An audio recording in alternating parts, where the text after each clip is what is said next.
박수를 맞아주셔서 너무 감사합니다.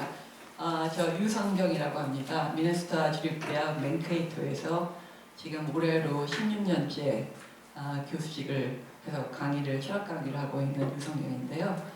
오늘 제가 할 거는 홍창성 교수님이랑 다르게 개설 이렇게 쭉 서베이, 한국말로는 서베이라고 그러는데 그게 아니고 저는 이제 주제를 하나를 갖고 강연식으로 하겠습니다. 그러니까 강연식이라는 건 제 얘기가 조금 많을 테고요. 그 다음에 이제 질문도 많이 있을 거라고 제가 예상을 하는데요. 질문이 있으실 때마다 그때그때 뭐 손 들고 얘기해 주셨는지 하시면 좋겠습니다. 네. 제 프로필을, 제 이제 이력을 잠깐 말씀을 드리면요. 저는 원래 한국을 떠나기 전까지 그 다음에 카나다나 미국 갈 때까지 생명공학을 전공했습니다. 그래서 생명공학 박사학위 과정까지 있다가 철학으로 전공을 바꿔가지고 철학으로 듀크 대학에서 철학 박사를 받고 그 다음에 잡을 잡아서 철학 교수로 지금 16년째 미네소타 주립대학 맨케이토에서 자리를 잡고 이제 강의를 하고 있는데요. 제가 강의하는 전공으로 하는 거는 생명과학 철학이에요.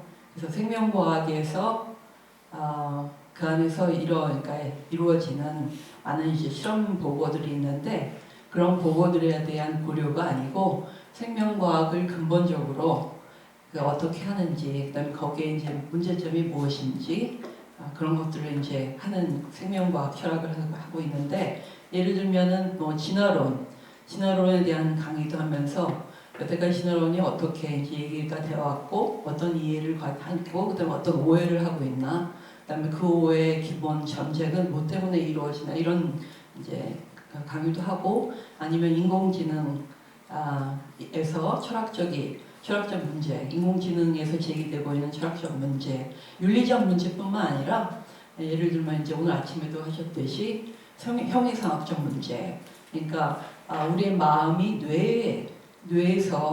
뇌에서만 한정돼서 우리 마음을 생각할 수 있나, 아니면 우리 마음은 뇌 밖에까지 멀리 퍼져서 작용하고 있나. 그러니까 마음이란 정의에 대해서도 지금 현재 인공지능은 이제 뇌를 중심으로 하는 건데요. 사실은 뇌가 뇌를 중심으로 하기 때문에 이제 인공지능 뇌를 본다, 그러니까 인간의 뇌를 본단 인공지능을 하는데 사실은 여기에 이제 한계가 있어요. 그러니까 예를 들면 뇌와 뇌간에 얼마나 동일성이 있나 뭐 이런 문제도 있고, 아니면은 인공지능이 과연 이제 뇌랑 상을 하다고 이제 전제를 하는데 그것도 이제 여러 가지 철학적 문제인데 그런 이제 강의도 하고 있고요. 그렇습니다. 그래서 이제 저는 제일 처음에 그러니까 생명과학, 제가 분자생물학을 했기 때문에 생명과학과 그다음에 철학을 접목시켜서 생명과학 철학을 하고 있는데 거기에 지금 이제 몇 년 전부터는 불교에 사실은 이제 불교에 관심을 가졌던 이유는 생명과학 철학을 이제 하다 보면서 이 무상과 그다음에 연기에 생각이 많이 들었어요. 그런데 이제 그런 생각을 하면서 논문도 쓰다 보니까 이것이 부처님께서 말씀하신 무상과 연기를 얘기하는 거라는 걸 알게 됐죠. 그래서 이제 불교에 대해서 이제 더 심취하고 그다음에 그 불교에서 말씀하시는 말씀도 듣고 이렇게 돼서 이제 뭐 책도 홍창성 교수님이랑 같이 책도 생명과학과 불교는 어떻게 만나는가 하는 책도 냈고요. 그렇습니다. 그다음에 제 이제 이력은 이 정도로 하고 질문 없으시죠? 제 이력에 대해서는. 그래서 사실은 저는 한국에서 철학을 공부를 하지 않았습니다. 한국에서는 그러니까 생명과학을, 분자생물학을 했기 때문에 철학은 미국에서 철학을 공부했고, 그다음에 그래서 사실은 이제 한국에 가서도 철학 강의를 한다면은 제가 한국에서 쓰는 철학 용어를 잘 몰라요. 미국처럼 알죠. 근데 이걸 이제 바꿔야 되니까 조금 시간도 걸리고 이 강의에서도 조금 뭐 영어가 나오더라도 조금 양해해 주시기 바랍니다. 그리고 이해 못하시면은 손 들어주세요. 자, 그래서 오늘 무에서 유가 나올 수 없다. 창발론은 오류다. 이게 무슨 뜻인가? 혹시 창발론에 대해서 들어보신 분 있으세요? 그냥 뭐 스쳐 지나가는 뭐 창발로 이런 것도 좋고요. 그러니까 설명을 그러니까 그럴 정도가 아니더라도 창발론에 대해서 내가 들은 적이 있다. 들어오셨어요? 한 4분 정도 되네요. 네, 네, 좋습니다. 그래서 이 창발론, 그러니까 무에서 유가 나올 수 없다. 그러니까 우리가 부처님의 연기를 알고 가르침을 알고 그다음에 무상의 가르침을 알면은 어떤 것도 그대로 머물러 있지 않고 모든 것은 변한다. 그다음에 조건에 의존하고 생성되지 않는다라는 걸 알면은 이 만물이 더 그냥 여여하다는 걸 우리는 깨닫게 됩니다. 근데 여여한 여기서 자성을 갖고, 그러니까 변하지 않고 파괴되지 않는 자성을 갖고 새로이 생겨나는 것은 없다라는 것을 우리는 이제 깨닫게 되는데요. 근데 이제 무에서 유라는 것은 없던 것에서 새로운 것이 자성을 갖고 새로운 것이 생겨난다. 생겨나서 이거 자성을 갖고 있기 때문에 그 어떤 여여한 것과는 다르게 새로운 것이 생겨난다는 그런 뜻이거든요. 그게 이제 창발론의 기본인데, 제가 왜 이런 말씀을 드리고 그 다음에는 왜 스님들께서 창발론을 아셔야 되냐고 이제 저한테 물어보신다면은, 제가 해인사 그 웹사이트를 보니까, 페이스북도 보니까 4학년 학인 스님들께서 그 보디사트와 임상수행을 호스피스를 다녀오신 걸로 알고 있습니다. 그 다음에 지금 3학년 스님들도 4학년이 되시고 똑같은 프로그램에 참여하신다는 거 알게 됐는데요. 굉장히 좋은 일을 하고 계시는데요.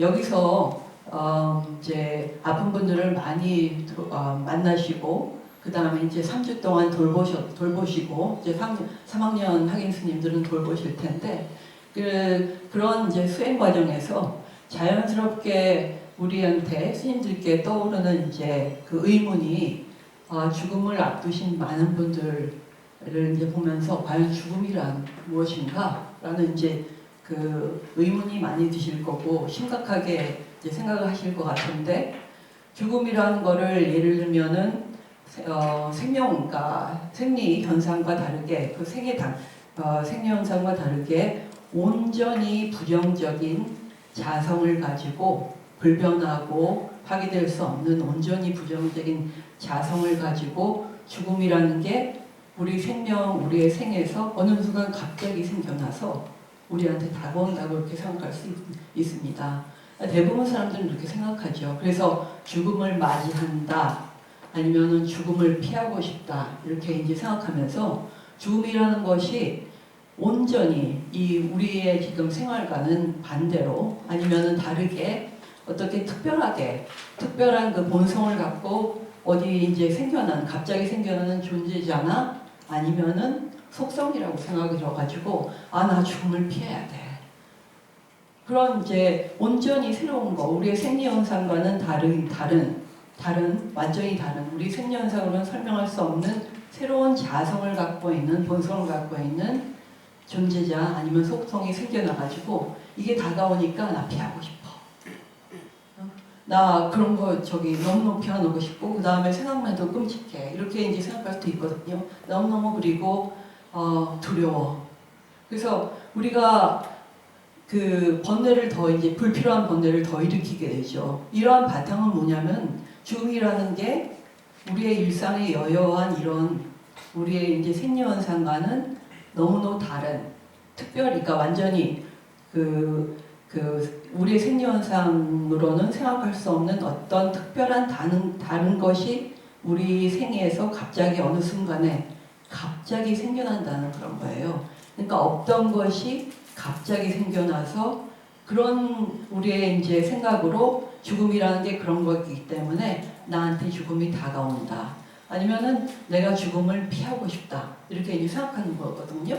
근데 그런 그 생각의 전제라는 게 창발론이에요, 사실은. 근데 이제 부처님의 무아와 연계 가르침을 받아들이면은 그런 건 없어. 우리 그냥 여여한 것이야. 근데 죽음이라는 거는 어느 순간부터 언제부터 나올지는 모르지만 그러한 생리현상을 우리가 뭉뚱그려서 얘기하는 거를 그냥 죽음이라고 이름을 짓는 것 뿐이야. 만약 그렇게 이제 부처님의 우상과 연기를 봐드리고 얘기를 한다면 그렇게 새로이 갑자기 생겨나는 그런 건 없죠. 생과사도 모두 그렇게 생명이 갑자기 생겨나서 우리의 이제 생성 과정과는 다르게 갑자기 생겨나가지고 생이 생기고, 그럼 생명의 현상은 그러니까 생명이 언제부터 시작될까? 언제가 끝날까? 이러한 모든 생각의 전제는 그러니까 잘못된 전제죠. 그거는 생명이란 또는 죽음이란 우리의 이 생리현상, 조건들의 합천 이 생리현상, 여여한 생리현상과는 다른 새로운 것이다라는 창발적인 생각에 기반을 했기 때문에 그런 의문을 갖고 그런 번뇌를 갖는 겁니다. 그래서 스님들께서 내년에 이제 3학년이시면은 호스피스 가셔가지고 수행을 하더라도 당연히 슬프죠. 이제 늙고 이렇게 슬프지만은 창발에 기본을 해가지고 생명이 다가오고 두려워하고 이런 거는 그런 건 아니다. 그렇게 생각하지는 마세요. 그냥 이 여여한 생리현상, 여여한 조건들의 어느 순간부터 그냥 우리가 임의적으로 이름 붙인 게 죽음이기 때문에 죽음에 대해서 그렇게 두려워하는 거, 슬프긴 하지만은 두려워하고 피하고 싶고 뭐 이런 불필요한 감정을 일으킬 필요는 없다. 이렇게 이제 말씀을 해주신다면 스님들께서는 이미 창발론의 오류를 다 아신 겁니다. 끝났습니다. 강의는. 강의는 끝났는데 이렇게 이제 끝내면요, 보통 사람들은 나 그거 들어봤어. 알아. 근데 이제 다른 사람이 알면 설명 좀 해줘. 설명은 못해요. 야, 들어봤어. 알아로는 안 되죠. 네, 자, 시작하겠습니다.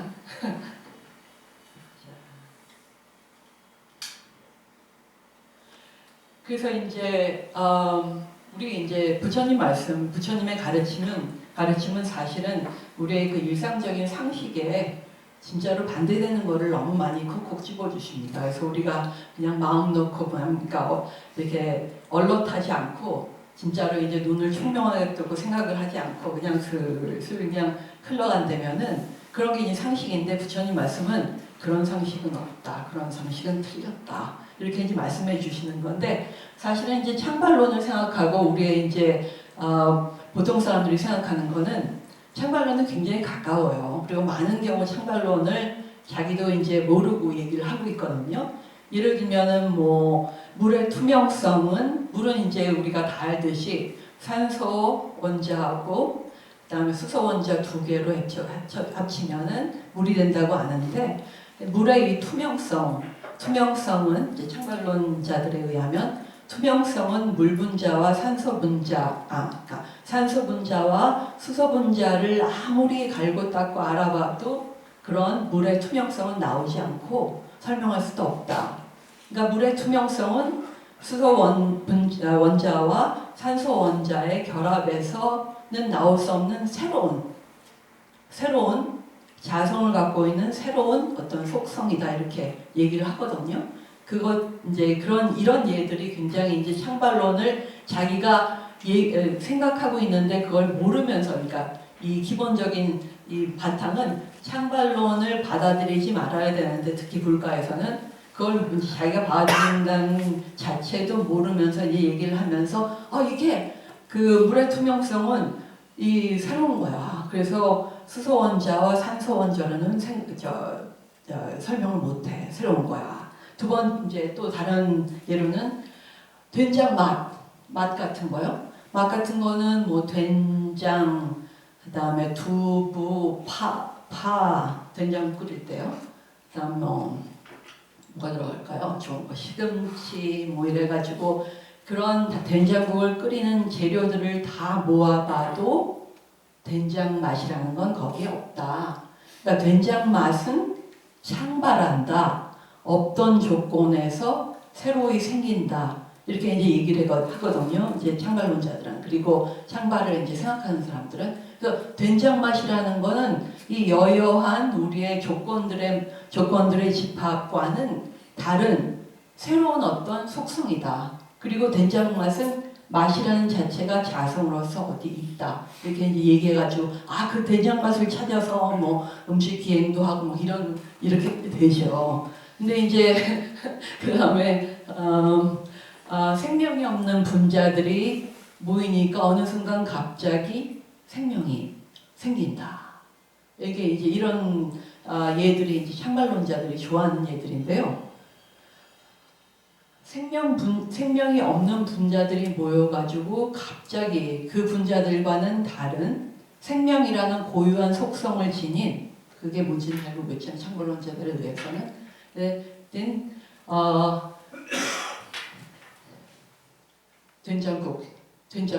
된장이 아니라 된장국의 맛, 된장국의 맛. 오케이. 네. 그래서 생명이 없는 분자들이 모여가지고 어느 순간 생명이 생긴다. 생명이라는 거는 없던 것에서 새로이 생겨나기 때문에 창발을 한다. 이렇게 얘기를 하는 거예요. 이제 창발론자들. 그래서 생명이라는 거는 창발적 속성이다라고 이제 얘기를 하거든요. 그다음에 혹시 복잡계라고 들어보셨어요? 복잡계. 최근까지도 얘기 많이 나오는 건데요. 복잡계. 복잡계는 이제 예를 들면 우리 생명체가 복잡계 중에 이제 하나인데 이 사람들에 의하면 열린 체계에서 굉장한 그 변화를 거쳐요. 변화를 거치면서 어느 임계점에 도달하면은 그 복잡계에 없던 변화하는 그 복잡계에 없던 새로운 질서가 생긴다. 그래가지고 이 질서라는 거는 없던 것이 새로 생긴 창발적 어떤 것이다, 속성이다라고 이제 얘기를 하죠. 그래서 이러이러한 것들이 이제 창발론, 무에서 유가 된다는 창발론을 이제 옹호하는 사람들이 흔히 쓰는 이해예요. 근데 이제 우리는 아까 그 죽음을 이제 말씀드렸을 때 죽음이라는 거는 어느한 생리적인 여여한 생리적인 우리 이 생의 흐름에서 갑자기 어느 순간 생겨나가지고 존재하는 것, 그런 게 아니라는 걸 우리가 지금 동의를 하시나요? 동의를 했기 때문에 우리가 이제 그만둔다고 제가 이제 첫 번째 슬라이드 때 얘기를 끝난 거죠. 그러니까 동의를 하신다면은 우리는 이러한 이해가 잘못됐다는 걸 알아야 됩니다. 그래서 이제 그거를 지금 시작을 하겠습니다. 그래서 지금 이제 창발론을 이제 예를 들면서 제가 이제 설명을 들었는데요. 창발론을 이제 정의를 한다면은 최소한 4가지 조건이 있습니다. 보면은 집합체는 부분의 의존에 새로이 생겨난다. 집합체, 그러니까 생명체, 그것도 집합체죠. 뭐 세포들의 조합으로 그런 것도 집합체고, 아까 아침에 얘기했던 이제 홍창수 교수님께서 뭐 예를 드셨던 그 의자나 자동차 이런 것도 다 집합체고요. 네. 근데 집합체는 부분의 의존에 새로이 생겨난다. 의존에 생겨나요. 그 죽음도 이렇게 하다가 갑자기 생겨나듯이 이제 우리의 생리현상에서 그리고 집합체는 실제한다. 실제하기 위해서는 고유한 본성이 있다는 거죠. 그러니까 불변하고 불멸하는 본성이 있다는 거고 집합체는. 그다음에 집합체는 부분과는 다른 고유한 특성을 갖는다. 예를 들면은 물이 산소와 수소의 원자들로 모인 집합체인데 물이 갖고 있는 투명성이라는 거는 이제 물의 고유한 특성인데 이 특성도 according to 창발론에 의하면 이것은 부분의 고유한 특성이다. 부분이 갖지 않는 집합체만 갖는 고유한 특성이다. 근데 네 번째는 집합체는 사실은 네 번째는 약간의 이제 그 반전이에요. 창발론이. 네 번째는 집합체는 부분에 의거해 설명할 수 없다. 집합체가 부분에 의존해서 생성되는데 집합체는 부분에 의거해서 설명할 수 없다는 게 이제 창발론의 정의 중에 한 이제 조건인데, 예를 들면 이제 지금 이제 말씀드렸듯이 물의 투명성은 집합체의 특성인데, 그리고 물의 투명성은 물에서 나왔고 물은 산소 원자와 수소 원자의 결합에서 이제 생성된 건데, 이런 투명성은 산소 원자와 수소 원자에 의해서는 설명될 수 없다. 그런 뜻이거든요. 그 네 개 위에 이제 네 개가 이제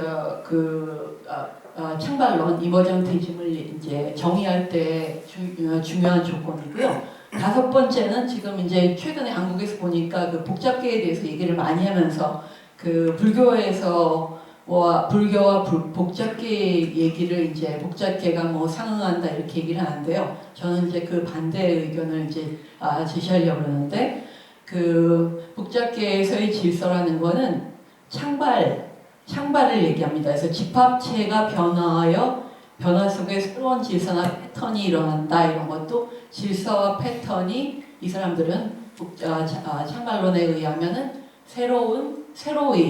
새로이 창발된 생겨난 집합체의 특성이기 때문에 그 부분에 의해서는 창발론의 질서나 아니면은 패턴이 설명될 수 없다고 지금 이제 얘기를 하는 거죠. 그래서 이제 창발론의 이건데 사실은 지금 21세기 첨단 지금 막 미국에서 얘기하고 있는 철학을 제가 말씀드리기 때문에 조금 어려울 것 같긴 합니다. 근데 이제 만약에 중간중간에 질문이 있으시면은 프리를 해주세요. 질문을. 근데 보니까 제가 조금 얘기했듯이 집합체가 부분에 의존해서 새로이 생겨나는데 집합체의 특성이 부분으로는 설명이 안 된다. 이렇게 얼핏 보기에도 사실은 자기 모순이 여기 있습니다. 생겨나는 집합체가 부분에 의존해서 생겨나는데 또 부분에 의존하지 않는다는 얘기가 되는 거거든요. 무슨 얘기냐?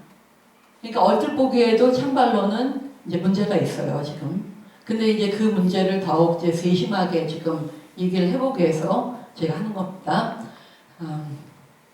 그래서 불가에서 창발론을 얘기하는 거는 그 문제가 있다고 생각합니다. 어떤 것도 조건에 의존하지 않고서는 생겨나지 않는다는 부처님의 영계 가르침을 받아들이는 난 우리는 창발론을 거부해야 한다고 생각합니다. 어떤 것도 조건에 의존하지 않고 모든 것이 다 그러니까 조건에 의존하지 않고서는 생겨나지 않는데 갑자기 자성을 가지고 조건의 집합과는 다른 갑자기 새로운 그 본성을 가지고 생겨난다는 그런 창발론은 불가에서는 받아들이면 안 되는 사실은 학설입니다. 근데 이제 그거를 불가에서 얘기한다면은 지금 이제 문제가 있다는 걸 제가 이제 지적을 하고 싶고요. 근데 이러한 창발론은 사실 지금 제가 말씀을 드리지만은 예전 기원전 1세기에서 한 기원 후 1세기 정도에 우리가 잘 아는 밀린다 왕문경에서도 나옵니다. 창발론이 잘못됐다는 걸요. 그러니까 밀린다 왕문경 다 아시죠? 네. 근데 제가 하나 조금 불만이 있습니다. 그 밀린다 왕문경 한글로 이렇게 얘기하면서 수레 얘기가 나온다고 하는데요. 사실은 그 그리스 대왕이 그 아리스토텔레스의 제자였던 그 알렉산더 대왕이 이제 북인도까지 점령을 하고 정복 전쟁으로 성공을 한 다음에 이제 거기 왕을 보내가지고 밀린다 왕을 보내서 거기 이제 영주하게 되는데 그 사람이 나가세나를 만나기 위해서 찾아오죠. 어느 이제 미팅 장소에. 근데 나가세나 존재가 이제 물어봅니다. 왕이시여, 뭐를 타고 오셨습니까? 그랬더니 체리옷을 타고 왔다고. 그런데 한국에서는 그거를 수레라고 하는데요. 수레면 한국말로는 딸까닥. 근데 그 그리스 대왕이 수레는 아니고 전차를 타고 왔을 것 같은데요. 그러니까 전차라고 해야 되는 게 아닌가. 수레 이야기가 아니라 그 편이 밀린다 왕과 나가세나 존자의 그 대화에 이제 제목을 붙이면은 수레 이야기가 아니라 전차 이야기라고 해야 될 것 같습니다. 그래서 이제 제가 이제 그림을 전차를 붙였는데 나가스는 존자가 이제 밀레나 왕한테 무엇을 타고 오셨습니까? 그랬더니 전차를 타고 왔습니다. 그럼 전차가 무엇입니까? 밀레나 왕이 그래서 이제 나가스나 존자가 전차가 그러면 차체입니까? 아닙니다. 전차는 차체가 아닙니다. 그럼 바퀴입니까? 아닙니다. 바퀴 쌀입니까? 아닙니다. 그러면 이러한 모든 것을 합친 게 전차입니까? 아닙니다. 그럼 이런 모든 것을 합친 거에 그 이상, 창발, 그 이상입니까? 아닙니다. 전차는 나가스나 존자가 말씀하시길 전차는 단지 이름뿐입니다. 전차는 개념입니다. 그러한 것을 합친 것을 우리가 편하게 부르는 말입니다. 이름입니다. 이렇게 얘기했거든요. 그래서 이제 이 부분에 합친 거에 새로이 창발하는 전차라는 어떤 독립적으로 존재하는 전차라는 건 없다. 단지 이름뿐이다. 이런 이제 말씀을 하세요. 여기서도 이제 부분에 의존하는 집합체가 실제하지 않는다는 거를 이제 꼬집어서 얘기를 하는 거거든요. 그러니까 부분에 의존하여서 새로 생겨나는 거는 아무것도 없다. 그 본성을 자성을 갖고 새로 생겨나는 거 없고 집합체란 단지 이름뿐이다. 이렇게 이제 말씀을 하시고요. 그 다음에 이제 그러니까 부분이 모인 집합체는 따로 실제하지 않는다. 전차는 허구. 요즘 이제 미국에서 픽션이 허구, 픽셔널리즘 이제 얘기도 하고 이러는데요. 단지 이름일 뿐이다. 그리고 이제 여기서 초기 대승불교 나그르주나의 근본 중송에서도 이 집합체 창발론에 대해서도 이제 집합체는 단지 공일 뿐이다라는 이제 논지를 펴죠. 13장 집합체 분석이라는 곳에서 이거는 이제 제가 2013년 막스 데리스하고 쇼르 가츄라가 쓴 번역하고 중성을 번역하고 해설을 붙인 나그르주나의 중성 중간 안에서 이제 제가 이 영어를 다시 이제 한국말로 번역했는데 첫 번째 개성에 붓다가 말씀하시길 존재하지 않는데 존재하는 것처럼 보이는 모든 것은 쓸모없다. 존재하지 않는데 존재하는 것처럼 보이는 모든 집합체는 쓸모없다. 이렇게 정확히 이제 나그르주나가 얘기를 하거든요. 그러니까 말씀하는데 이것처럼 부분에 의존해서 새로 생겨나는 자성을 갖고 새로이 생겨나는 집합체는 없다. 쓸모없다. 그런 것처럼 보일진 모르겠지만 우리 상식으로 그런 건 없다. 그런 건 쓸모없다. 라고 이제 초기 대승불교에서 나가르주나 근본 중성에서 말씀을 합니다. 그래서 집합체는 자성을 가질 수 없어 공하다라는 이제 논지까지 펴죠. 그래서 그 초기 불교와 초기 대승불교 모두 집합체는 공하고 부분에 의존해서 생겨나는 집합체는 실제하지 않고 자성을 갖고 존재하지 않는다. 단지 허구로 개념 아니면 이름으로만 존재한다. 이렇게 이제 결론을 내릴 수 있습니다. 근데 이것보다 더 intuitively 그러니까 직관적으로 금방 들어올 수 있는 거는 점심을 먹어서 더 한국말이 너무 직관적으로 들어올 수 있는 거는 이제 책상인데요. 사실 이거는 2016년 서울에서 제가 불교와 생명과학이라는 이제 강연을 하게 됐었어요. 근데 그때도 2016년 6월 전에도 여기 개인사에 6주간 있었었거든요. 그러면서 이제 강연인 요청이 들어가지고 그때 이제 준비를 했는데 그때 이제 저는 뭘 했냐면은 지금 말씀드리는 창발론이 아니고 생명과학 철학, 그러니까 생명과학에서 제가 이제 철학으로 전공을 바꾸게 된 이유인 유전자를 불교의 부처님의 가르침으로 접근을 해보는 그런 시도를 했었어요. 그 강연에서요.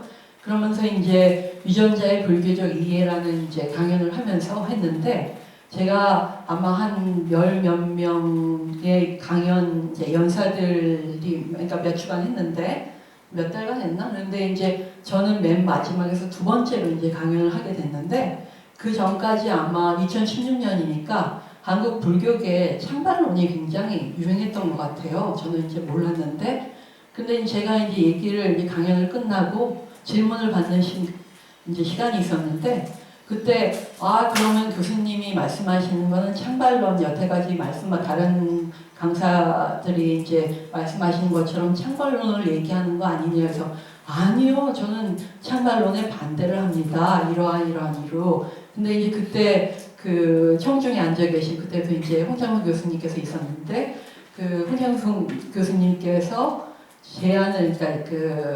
제안을 하신 이 논지예요. 굉장히 빠르고 쉽고 그러나 간명한 이제 논지를 이제 했는데 집합체가 그러니까 왜 창발론이 아니냐 오류냐 불가에서뿐만 아니라 사실은 창발론은 서양에서 뭐 신이 무에서 유를 창조했다고 하지만은 철학적으로는 서양 철학 저희가 이제 제가 아는 미국 철학에서는 분석 철학에서는 창발론은 있을 수가 없는 철학적 논지입니다.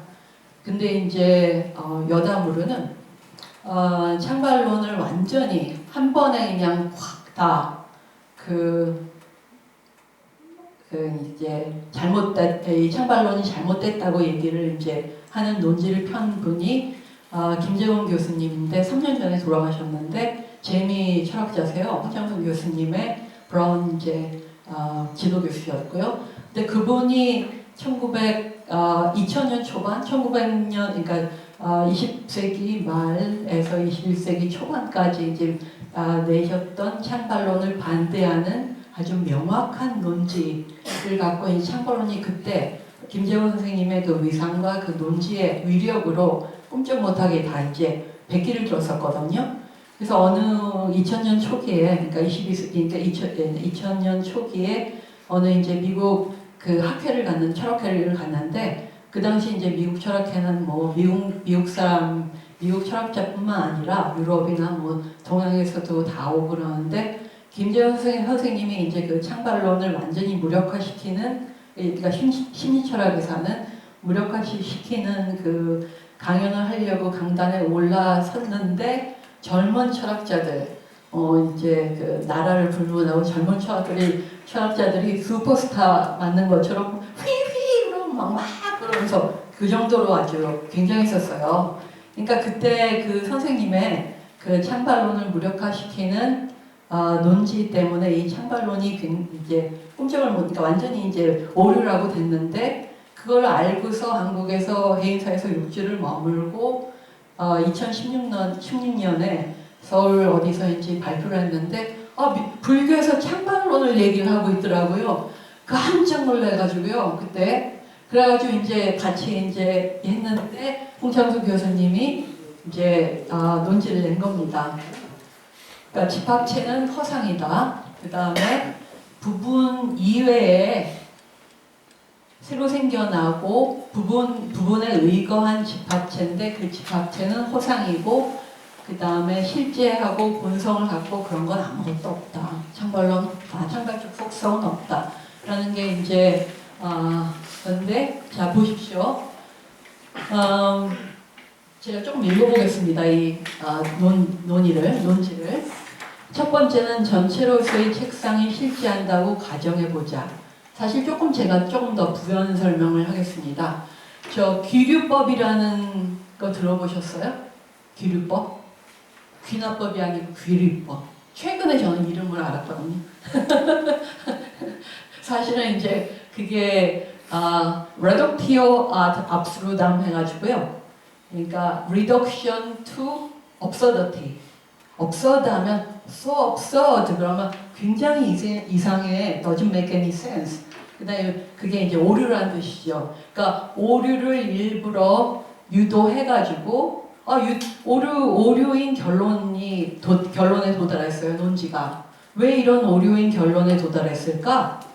그거는 전제가 잘못됐다는 그런 뜻이에요. 그래서 전제가 잘못됐기 때문에 결론이 absurd, 결론이 잘못됐다. 이런 이제 그게 한국에서는 귀류법이라고 지금 얘기하는데요. 그러니까 어떤 문장, 그러니까 약간은 간접적인 그 논리적 방법론이죠. 어떤 한 문장을 그 문장, 아니, 그러니까 어떤 그 명제, 그러니까 명제란 벌써 트루스인데 어떤 문장을 그 증명하기 위해서 참이라고 증명하기 위해서 이제 그 명제를 첫 번째 아니라고 니게이션을 합니다. 그러니까 예를 들면은 저 최근에 제일 유명한 사람이 세계적으로 유명한 그러니까 컨트로버셜 문제는 있지만 유명한 사람이 전기차 테슬라의 3명의 창업자가 있는데 그 중에 가장 유명한 일론 머스크.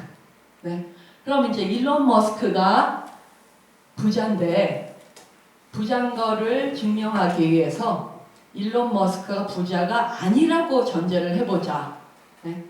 그러니까 그게 이제 규류법의 시작입니다. 이게 증명을 하기 위해서는. 그러니까 일론 머스크가 부자가 아니라고 증명을 해보자. 자, 전제를 그렇게 합니다. 그러니까 일론 머스크는 부자가 아니다. 머스크. rich 아니 빅나. 그러니까 일론 머스크는 부자가 아니다. 근데 일론 머스크가 부자가 아니면은 돈이 없겠죠. 그러니까 일론 머스크가 부자가 아니니까 돈이 없을 거다. 1번에서 첫 번째 전제에서 이제 두 번째는 부자가 아니니까 돈이 없을 것이다. Doesn't have any money. 일론 머스크. 달러. 그런데 실제로는 돈이 많아요. 그죠? 네. 그러니까 이것이 2번이 틀렸다는 거예요. 그러니까 2번은 false. 그죠? 근데 이거를 또 하면은 뭐냐면 근데 실제로 보니까 돈이 많아요. 그래서 일론 머스크는 돈을 많이 가지고 있어요. 그럼 2와 3이 컨트랙트 모순이죠. 네. 그래서 4번은 2와 3이 모순이 나왔어요. 이런 왜 이렇게 업소드한 모순이 나왔을까? 그거는 전제인 1이 잘못됐기 때문이죠. 그러니까 5번은 전제인 1이 잘못됐다. 일론 머스크가 부자가 아니라는 전제가 아니다. 따라서 일론 머스크는 부자다. 이렇게 이제 증명을 하는 게 귀류법. 일부러 업서드한 이 모순을 유도합니까? 모순을 만들면서 이 모순이 생겨난 원인이 사실 전제가 잘못됐기 때문이다. 이런 게 이제 reductio ad absurdum 해가지고 귀류법이에요. 그러니까 이 귀류법을 아시면은 지금 홍창성 교수님이 전개하신 이 논의가 굉장히 쉽게 다가올 겁니다. 자, 교수님, 그러면 뚜껑을 제가 이걸 닫고요. 교수님, 저기 근데 저 결론도 오류가 네. 있는 거 아닌가요? 네? 저 결론도 오류가 있는 거 아닌가요? 이게 부자가 아닐 수도 아니지만 그 딱 중산층일 수도 있잖아요. 저기에서 보면. 그런 거 부자가 다 빼고요. 저걸 보니까 이분법적으로 보는 것 같은데. 사실은 이제 불가에서 율법적으로 보면 안 된다 이렇게 했는데요. 이제 다 이제 그런 거 말고 해보자. 그러니까 다 부자라는 거를 인정을 하고 부자는 어떠어떠하다는 거를 다 이제 이렇게 다 우리가 모두 다 동의한 상태에서 논략을 전개해 보자. 그래서 이제 일론 머스크가 부자라는 거를 제일 처음에 부자가 아니라고 전제를 하고 이렇게 보니까 중간에 모순이 생기더라. 이 모순에 도달하더라. 이 모순에 도달한 이유는 전제가 잘못됐기 때문이다. 따라서 일론 머스크가 부자라는 스테이트먼트 스테이트먼트 도와주세요. 글이 문장이 그 내용이 참이라는 거를 증명한 거죠. 네. 따라서 이제 귀류법 잠깐 이제 아셨고요. 그럼 그 귀류법의 이해를 가지고 지금 이제 홍창선 교수님께서 제기하신 논의를 들어갔습니다. 그러니까 전체로서의 책상이 실제한다고 가정해 보자. 네? 우리가 여태까지 전체로서의 그 책상 전체로서의 집합체가 실제하지 않는다. 본성을 갖고 실제하지 않는다는 거를 이제 얘기를 했는데, 그러면 전제로 실제한다고 가정을 해보자. 그럼 어떤 게 이제 나오나?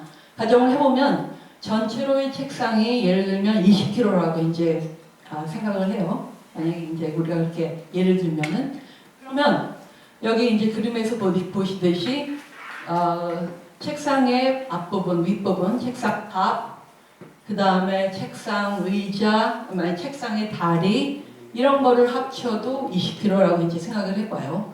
그러면은 실제하는 거는 20kg, 제일 처음에 책상 전체 20kg, 그 다음에 부분들의 합인 20kg. 그러면 책상이랑은 40kg가 돼야 돼요.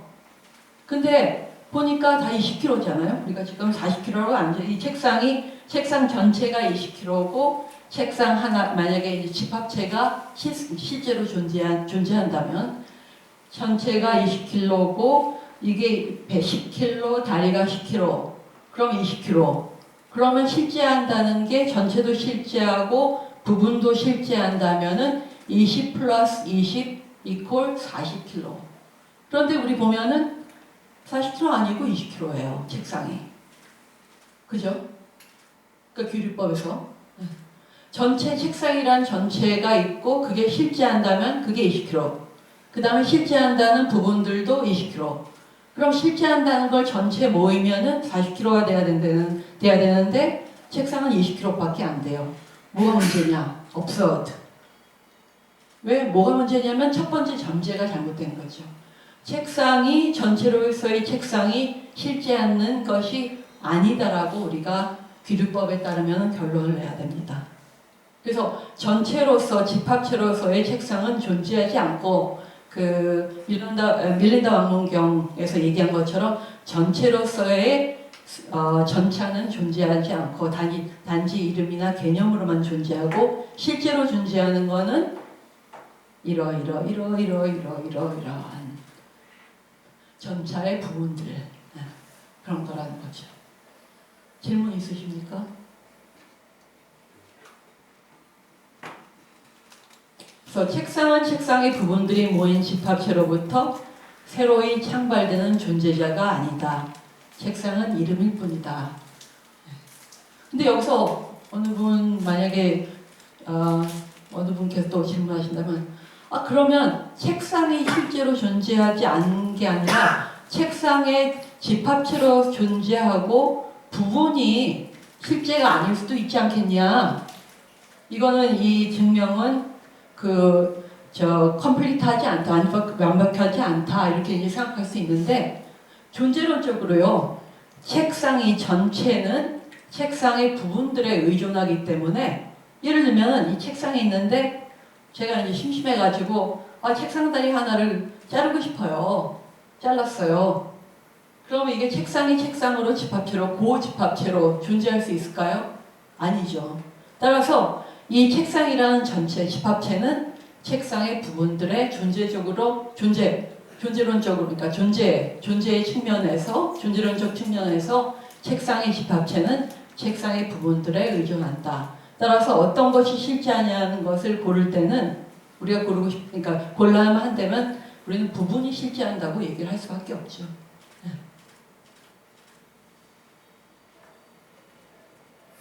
이렇게. 자, 그러면 집합체는 얘기했는데 집합체가 갖고 있는 특성은 어떻게 생각하냐?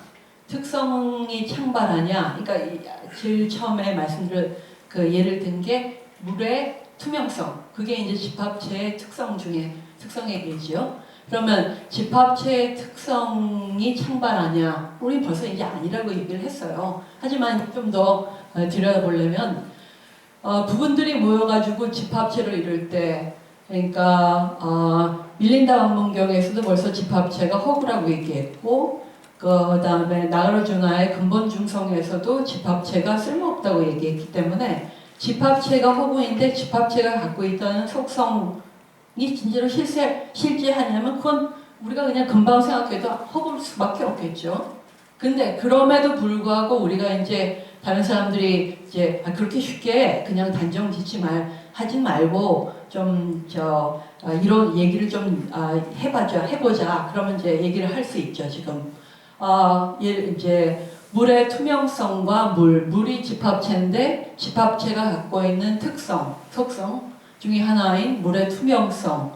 물의 투명성은 사실은 말씀 이미 드렸다시피 수소 원자와 산소 원자들의 결합과 빛이라는 조건들이 합쳐가지고 모두 모인 게 집합체, 물의 투명성이라고 얘기를 할 수 있고, 물의 투명성은 그렇게 수소 원자와 산소 원자가 합쳐서 어떠한 그러한 결합이 있고, 그 다음에 빛이 붙여가지고 우리 눈에 그렇게 해서 우리가 그렇게 인식하고 이러이러한 모든 조건들이 만난 게 물의 투명성이고, 그렇게 물의 투명성을 그러하게 설명되고 분석할 수 있다.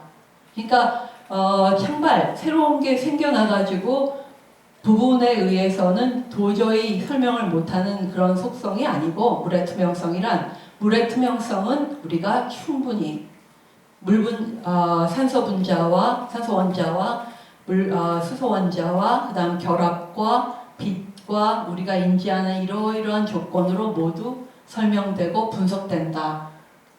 다시 말하면 환원된다 이렇게 말씀드릴 수 있습니다. 그래서 창발이 아니고 다 부분의 결합, 그다음에 조건으로 설명된다 이렇게 말씀드릴 수 있죠.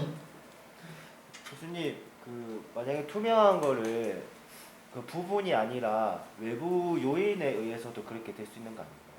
그것도 네. 다 포함해서 다 조건들이요. 네. 조건들.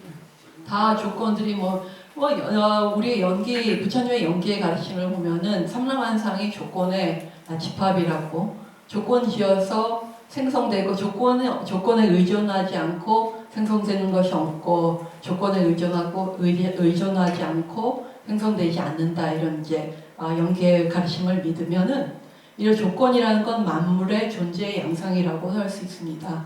그 안에서 이 조건 중에 이제 우리가 생각하는 게 수소 분자, 산소 분자, 그들의 결합, 그러한 결합, 특별한 결합의 양태, 우리의 그 다음에 인지하는 것들, 그 다음에 빛이 있어야 되고, 이러이러한 조건들의 전체적인 결합, 조건들의 집합, 그렇게 이제 얘기를 하는 거죠. 네. 자, 그러면 이제 우리가 이제 지금은 개미가 없죠. 근데 이제 개미 이렇게 보면은 지나가는 게 일자로 항상 일자로는 가진 않지만은 대부분은 일자로도 가고 이렇게 한꺼번에 가지고 올라오고 그럴 때 보이는, 우리가 생각하는 일이 굉장히 두꺼운 굵은 일이라고 이제 보여지는데, 일자라는 그런 모양이 개미의 집단들의 모임과는 별개로 새로이 생겨나는가? 아니죠. 새로이 생겨난다면은 창발인데, 일자라는 이런 거는 우리가 단지 개미의 저런 집단들의 움직임을 보면서 우리가 인식하는 거기 때문에 창발이 아니죠. 새로이 생겨나서 개미의 집단들과는 전혀 다르게 존재한다는 건 아니고, 또 이런 많이 보셨죠? 집단 지성이라 해가지고 새들이 이렇게 예를 들면은 가을에 이제 새들이 창공을 나를 때 V자를 그리면서 간다. V자를 그리면서 가는 걸 보죠. 근데 그 V자라는 그 자체가 새들이 움직이고 새들의 배열과는 다르게, 새들의 배열과는 따로 새로이 생겨나서 자성을 가지고 존재한다고 생각하면 안 된다는 겁니다. 새로이 생겨나서 자성을 가지고 존재한다고 생각하면 창발론이에요.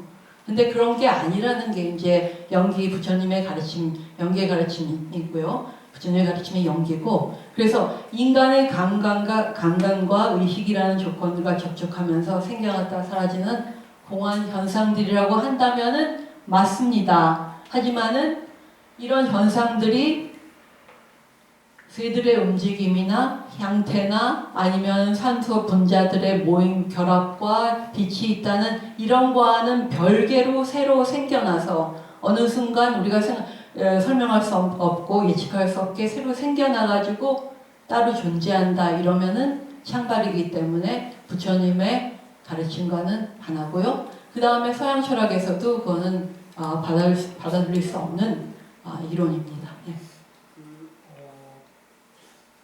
물의 투명성과 마찬가지로 불교적인 입장에서 바라봤을 때는 창발론이 아니라고 얘기를 할 수 있을 것 같습니다. 네. 네. 조건에 의해서 형성되고 인과에 의해서 형성된다는 건 알겠는데 수소와 물이 합쳐져 갖고 새로운 물이 그러니까 수소와 산소가 만나갖고 물이 만들어지듯이 그 물에 그리고 투명성이 새로 생긴다는 그냥 형성되는 창발론을 일반 사람들의 입장에서는 그게 더 호소력이 있다고 생각이 드는 거예요. 불교를 믿지 않고 오히려 그냥 사는 사람들의 일반인이라 기준에서는 오히려 창발론이 좀 더 와닿을 것 같다는 생각이 드는데 혹시 다른 철학에서는 이 창발론에 대해서 어떻게 반박을 하는지 그거는요 말씀을 드리고 싶죠. 근데 대학원 수준의 철학 과목으로 그 다음에 일반 사람들이 생각하는 거랑은 차이가 있다고 했는데요. 그렇다면은 지구가 평평하다는 게 더 가까워요. 사실은 둥글어가지고 돌고 지구가 그다음에 둥근 다음에 돌고 있다? 못 느끼는데요. 그러니까 지구가 평평하니까 그러니까 일반적으로 우리가 느끼는 거를 만약에 느낌에 따라서 학문을 봐야 된다면 평평해야죠.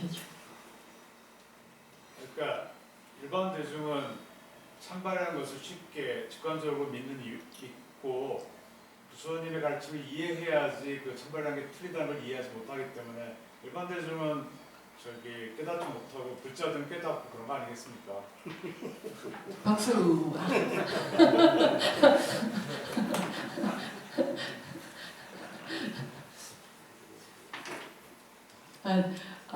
네, 말씀. 조금 다른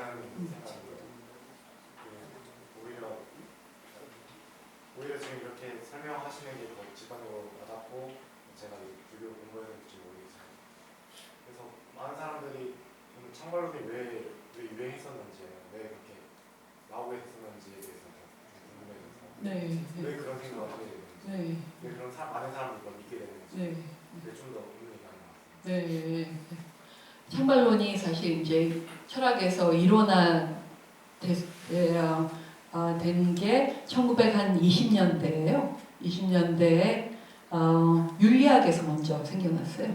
그러니까 이러한 행동을 하고 이러한 이제 우리 첫째 시간에 허정수 교수님께서 행동과 행위가 다르다고 이제 그러셨는데 지금 이제 이러한 행동을 하고 하는데 그러한 행동이 다른 사람들한테 평가되기를 굉장히 좋은 선한 행동이다. 선이라는 거는 어디서 나올까? 그러한 행동에서 선이라는 걸 그러니까 설명을 못 하는데 우리는 선이라는 거를 선하다는 행동, 그 행동이 선하다는 걸 우리가 알 때가 많다. 대부분 알죠? 그러면 굿니스, 선이라는 거는 그런 행동에서 창발되는 거라고 생각을 그런 철학적인 이론을 폈습니다. 1920년대 알렉산더 보든가 그러면서 거기서 이제 창발론이라는 게 시작되었고 그거를 이제 심리 철학에서 가져와 가지고 창발론자들이 환원론자들과 싸우면서 얘기를 이제 한 거죠. 그러니까 환원론이라는 건 창발론이 그러니까 창발론이 부분에서 집합체로 emerge 새로 생겨난다 그러면 환원론이라는 건 그런 건 새로 생겨나는 게 없고 단지 그러한 현상이 부분들과 부분들의 관계들을 보면은 다 설명이 되고 다 분석되어서 우리가 설명할 수 있다. 설명되고 분석되어진다. 그렇게 이제 얘기하는 게 환원론이거든요. 그러니까 환원론과 싸우기 위해서 창발론이 이제 심리철학 이런 데서 이제 시작을 한 겁니다. 근데 이제 김재원 선생님도 그렇고 이제 다른 환원 주류였었는데 20세기 초반에는 그런 건 없다. 그다음에 굉장히 강력한 그 창발론을 반대하는 환원적인 그 논지를 펴죠. 근데 그건 이제 제가 이제 여기서 설명을 드릴 수는 없고요. 그건 이제 그 한 학기 그 그레이드 스쿨에서 홍창수 교수님은 그게 전문이고 저도 이제 그쪽에 생물학이랑 이제 환원론 쪽으로 해서 논문을 후기 논문 옛날에 썼기 때문에요. 네. 제가 스님의 질문에 대해서 조금 추가 답변하면 안 되겠습니까? 그 제가 그냥 심리적인 거라고 생각을 하는데 그 인류 역사상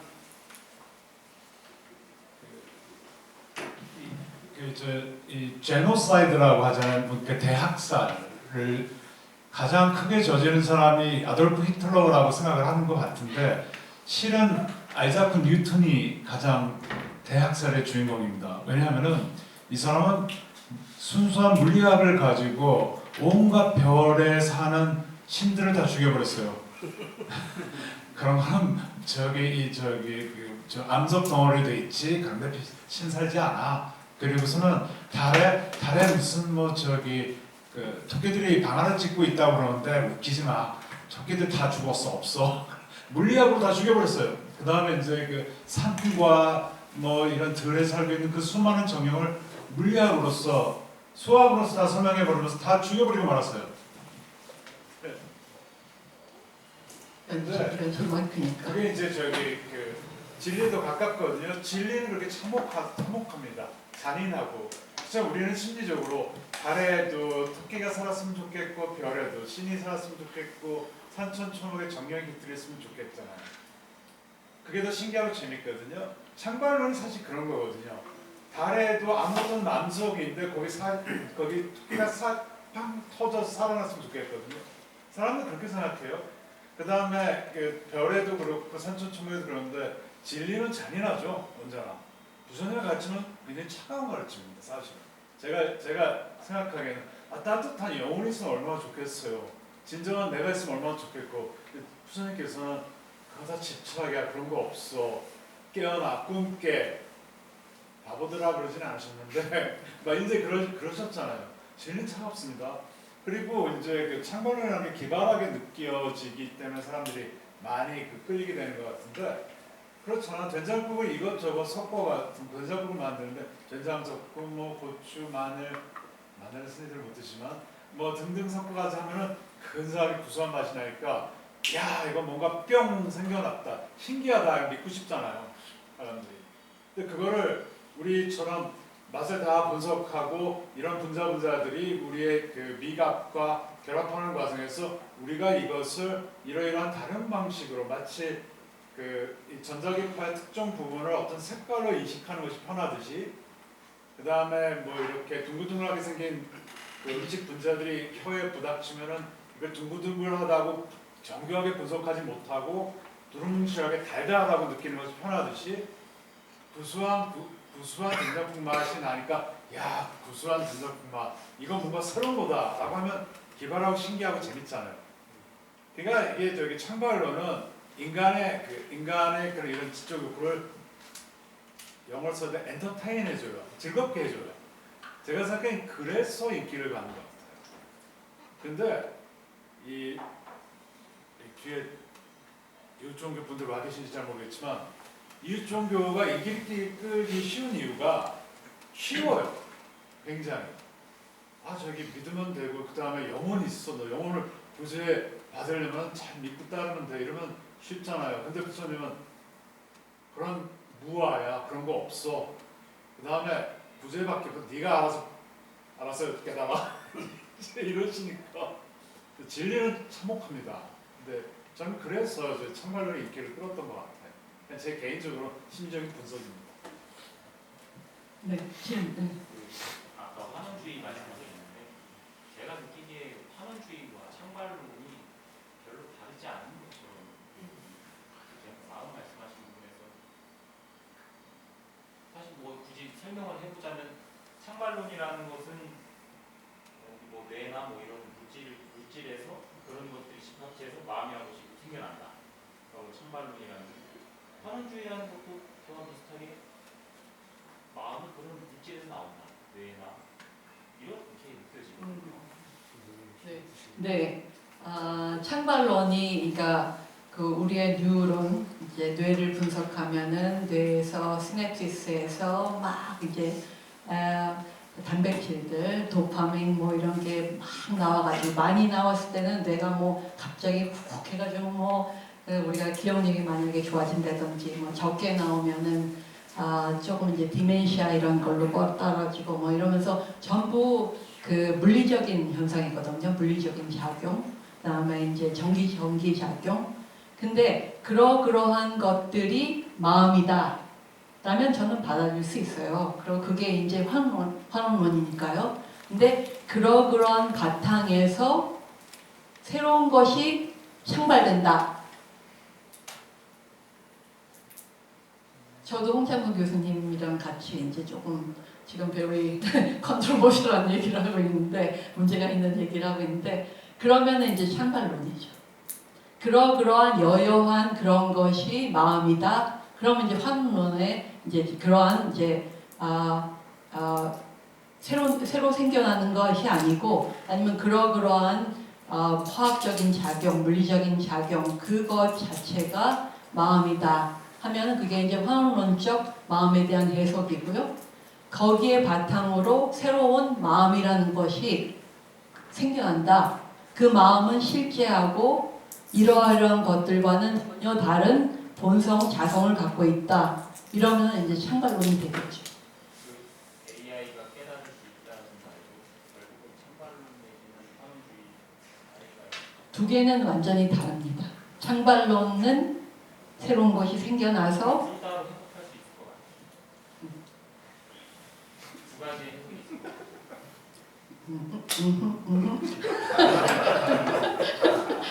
학장님이 안 계시지 않나요? 안 계세요. 안 계시는 거 보고 있죠. 그 얘기 들어보니까 그럼 효라고 부르는 게 뭔가 덕스럽다기 덕한 덕이라는 개념이잖아요. 그것도 어떤 행동이나 어떤 행위들에 대해서 이렇게 쌓여서 이 효라는 어떤 그런 덕이라는 게 생겨났는데 그럼 우리가 그런 것들을 창발론이라고 이해했잖아요. 그 이제 해석에 덕스럽고 우리가 이제 어떠한 관습에서 그러한 행동들을 덕스럽다라고 이름 붙인 거죠. 이름을 붙였다면은 저는 창발론은 아닌데 덕이라는 덕 자체가 이러이러한 행동과는 따로 동떨어져서 생겨나서 본성을 갖고 존재한다. 이러면 이제 창발론이죠. 죽음이라는 거요. 이제 죽음이라는 게 본성이 온전히 부정적인 자성을 갖고 존재하고 그런 속성이 존재하고 그것을 향해서 인간이 나이 먹는다는 게 인간이 거기를 향해 달려가고 그거를 갖고 죽음을 맞이하고 죽음을 피하고 죽음을 회피하고 이런다면 전제가 창발론이라는 거예요. 죽음에 대한 관점이 죽음이라는 건 내 이런 생리적인 현상과는 동떨어진 새로운 온전히 다른 본성을 지닌 실제한 어떤 것이다. 이런 건 이제 창발적인 생각이죠. 그것은 없다. 부처님 말씀으로는 그러한 연계의 가르침을 이제 받아들이면은 그렇게 새로 생겨나서 실제하고 자성이 완전히 그러니까 자성을 갖고 온전히 실제하는 새로 생겨나는 건 없다. 단지 우리의 이러이러한 생리 현상과 조건들이 만난 여여여한 과정에서 우리가 인위적으로 어느 순간부터 어느 순간을 그냥 죽음이라고 얘기를 짓는 것이다. 그럼 그다음에 죽음을 이제 뭉뚱그려서 얘기하지만 죽음을 표현하자면은 뭐 심장수급, 심장박동이 정상보다 떨어지고 있다. 뭐 호흡기관이 떨어지고 있다. 뭐 조직이 신체 조직이 뭐 기능이 떨어지고 있다. 이렇게 이제 풀이할 수 있는 거죠. 그러한 여러 굉장히 이제 다양하고 자세한 것들을 우리가 그냥 임의적으로 그냥 죽음이라고 얘기를 하는 거죠. 죽음이란 자체는 없다. 창발하는 것은 아니다. 생도 마찬가지고요. 만약에 창발한다면은 그 전제를 이제 갖고서 다음에 물으면 그럼 죽음은 언제부터 시작됩니까? 이렇게 얘기를 나오는 거죠. 창발한다고 생각하면.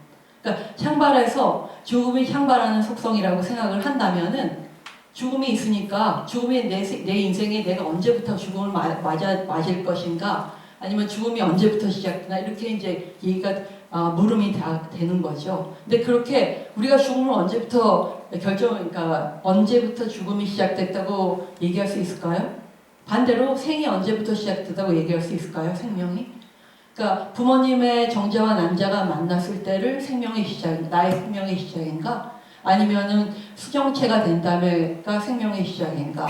아니면 수정체가 내 어머니의 그러니까 배반에 붙었을 때가 착상됐을 때가 시작인가? 아니면은 임의적으로 우리가 지금 얘기하는 심장 박동수가 들릴 때가 시작인가? 우리는 생명의 시작을, 생의 시작을 언제라고 말할 수가 없거든요. 왜 말할 수가 없냐? 그거는 우리가 생명을 어떠한 새로운 것이 있어가지고 자성을 가지고 있어가지고 생명이 없는 분자 세포들의 모임에 들어간다 이렇게 생각하고 그런 질문을 하는 거예요. 근데 생명이라는 건 그렇게 창발적인 속성이 아니거든요.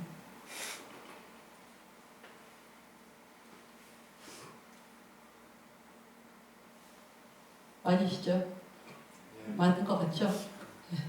Makes sense. 자, 그러면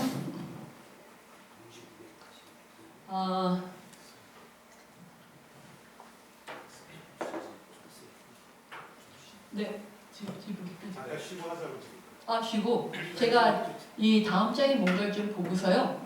쉬라고 얘기 안 넘어가네요. 다음 장이.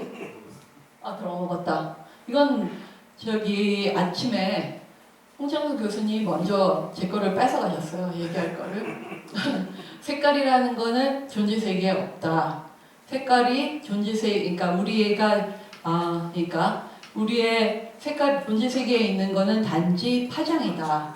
파장 이외에 새로이 생겨나는 색깔이라는 거는 없다. 그래서 색깔도 창발적인 속성이 아니다라는 걸 이제 제가 말씀드리고 싶거든요. 단지 우리가 그러한 파장을 우리의 눈, 진화 과정에서 우리가 인간이 얻은 이 볼록 렌즈의 수정체를 통해서 그 다음에 시신경을 통해서 우리 뇌에 가가지고 이렇게 여태까지 이렇게 해왔으니까 이러이러하게 우리가 인식하고 우리가 이 색깔은 빨간색이다 이렇게 얘기하는 것뿐이지 존재 세계에는 색깔이라는 건 없거든요. 없는데 색깔이 새로 생겨났기 때문에 나 빨강을 갖고 싶어. 아니면 나 빨강색이 너무 빨강 자체를 갖고 싶어. 이렇게 이제 얘기도 되고 그런데 창발적이라고 생각하면은 근데 그러한 건 없다는 걸 이제 말씀드리고 싶었어요. 여기서요? 컴퓨터 보고 쏴. 그래가지고 색깔은 창발된 속성이 아니고 음악도 마찬가지고요. 많은 것들이 창발된 속성이 아니죠. 우리가 이제 상이라고 하는 것도 창발된 속성이 아니고 그다음에 완벽하다는 것도 우리의 이러한 얼굴 이런 것들과 따로 동떨어져서 미라는 것이 아름다움이라는 것이 있는 것도 아니고 그냥 우리가 그렇게 어떠한 이제 균형이 맞는 이런 사람들을 생각해가지고 미적이다 아니면 아름답다 이렇게 얘기하는 것뿐이지 미가 있어가지고 나는 이제 아름다움을 내가 쟁취해야 돼 아니면 여기다 손 주머니에 넣고 다닐 거야 이렇게 아니면 없으면 너무 허전해 이렇게 그렇게 이제 생각하면 안 된다는 거. 그다음에 이제 색깔이 이제 너무 아름다워가지고 와 저런 것도 세상에 있었나? 그래 우리가 이제 와우 막 이렇게 하는 것도 그러한 여여한 거에 새로 생겨났다고 생각하고 그런 것이 언제나 존재한다고 생각하기 때문에 막 이러는 거거든요. 근데 우리가 이제 부처님 말씀 연계 가르침을 알면은 모든 것이 여여하고 새로 생겨나는 자성을 갖고 새로 생겨나는 거는 없다라는 이제 말씀을 드리면서 한 지금 40분이라고 치면은 50분에 만날까요? 감사합니다.